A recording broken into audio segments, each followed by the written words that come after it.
Kaza commander, chava chimushin, junior mangwende, healing machine, fire tenyanti, chimba test, ama testi, toda kupora kumbo pepera, kakorera pera tipo jamatol, kama katatso paswika, takava viko marinta, mapawa furwa yere, matito mumwa yere, pressure toda kuyibatitsa, changa ska womewe funza, anasika wawando mshashanga, tipe chikrenti mushashanga, chaka chenjeza ndicho chakatanga, wawa, anasika wawando mshashanga, tipe chikrenti mushashanga, chaka chenjeza ndicho chakatanga, wawa, tipe maseta kana makoko, aspere mushi kunge simoko, mara ibera ibatwe ne stock, chingoti amen kufamba na shop, uri gadget apa kusheka, uri liquid aumboleka, fofo panita kunge pasuka, kunge chimonera awanditaka, anasika wawando mshashanga, tipe chikrenti mushashanga,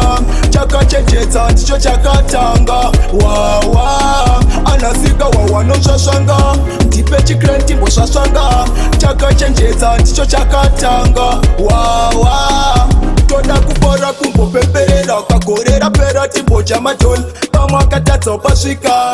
takava viko marinta, mapawa furwa yere, matito mumwa yere, pressure toda kuyibatitsa, changa ska womewe funza, anasika wawando mshashanga, tipe chikrenti mushashanga, chaka chenjeza ndicho chakatanga, wawa, anasika wawando mshashanga, tipe chikrenti mushashanga, chaka chenjeza ndicho chakatanga, wawa, tipe maseta kana makoko, aspere mushi kunge simoko, mara ibera ibatwe ne stock, chingoti amen kufamba na shop, uri gadget apa kusheka, uri liquid aumboleka, fofo panita kunge pasuka, kunge chimonera awanditaka, anasika wawando mshashanga, tipe chikrenti mushashanga, chaka chenjeza ndicho chakatanga, wawa, anasika wawando mshashanga,